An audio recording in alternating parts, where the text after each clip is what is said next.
this court, maybe in particular, but the courts in general, under attack by some in the state legislature,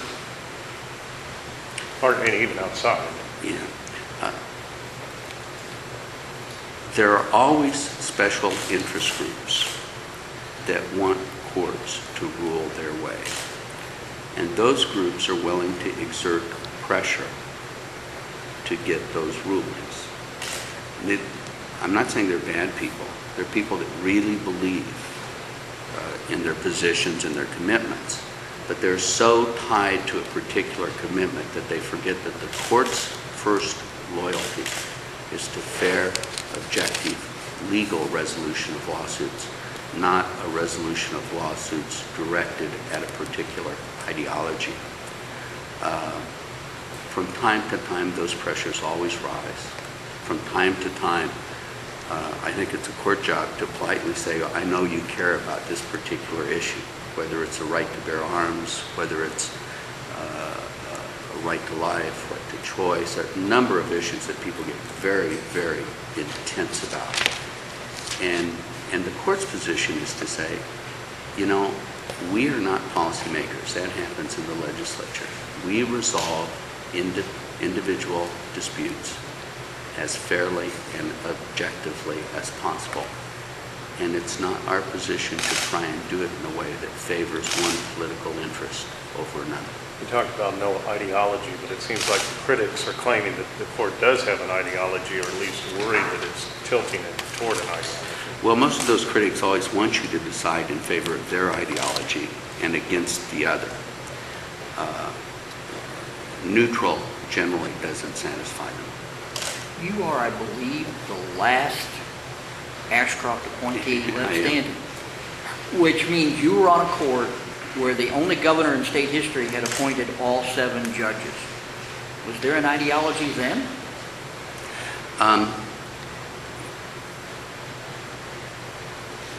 I don't think we try to decide cases from an ideological point of view.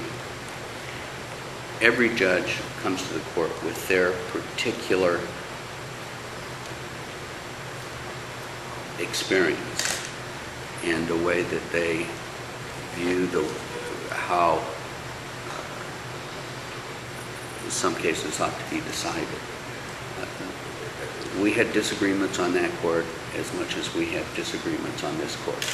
But one of the things about the Missouri Nonpartisan Plan and about government in general is that it flows with the will of the people to some extent. I think we flow slower and more gradually, less radically than other branches of government.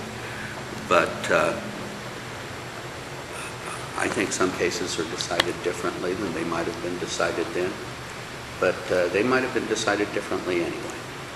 Judge, speaking of Ashcroft appointees, prior to Chip Robertson, this court was pretty much traditionally the last stop in a judicial career before retirement. That's right. And from Chip Robertson forward, we had a number of employees, or appointees rather, who, I don't know that resume building is the appropriate term, but this was a stop on the way to additional legal career.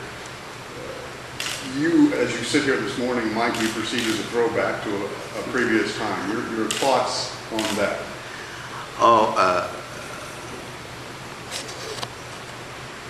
I think one of the problems that we have on the court, Ashcroft appointed a number of young people, so there was time for them to pursue other opportunities. After a while, other jobs look more lucrative and perhaps more interesting. I guess I'm just duller and willing to live on less money than other people. I've heard some lawyers suggest that while pay for state-employed judges is not necessarily as good as you could get in private practice, retirement's a whole lot better. Isn't there a trade-off? I'm not sure retirement is better. I know in my experience, I would have a far better retirement fund, subject of course to the stock market now, than I get as a state worker. Our retirement fund is good for those who serve for a short period of time. It is not necessarily good for those who serve for a long period of time. Judge, to be clear on what you were saying before, do you intend to remain on the court until you retire from working period? You know, it's too far ahead for me to see. I hope just to survive these 2 years. I wanted to ask you about the rotation, because you are the first judge in, I think, since '83 or so to be Chief Justice and come back and be Chief Justice again. Yes. To me, that sort of implies you like the idea of the rotation. But I want to hear you. Is that the way it should go, or should it be changed so that someone who hasn't had a chance should get a chance first? Well, I think one of the reasons that we, in our Court of Appeals, we take, as for presiding judge, the next person who hasn't served Right. is selected. In the Supreme Court, it has always been you wait the full rotation regardless of whether you serve. I think the idea is this is a pretty difficult job, and you ought to have the full experience of 8 to 10 years in service before you take it on. You talked about being here, and you talked about being dull and less pay and that sort of, but you came to the court from the private sector, Yes. correct? Mm-hmm. Why have you stayed in the state Supreme Court when you arguably could have made much more money as a lawyer in the private sector? I think public service is important. I gain a satisfaction out of serving as a judge. That was important to me. You're one of the few judges who chose to live in Jefferson City rather than commute back and forth to your hometown. Why did you do that? Well, at the time I was appointed, Governor Ashcroft asked all the judges to commit to living in Jefferson City. He thought you would work better if you lived in the same town your offices were.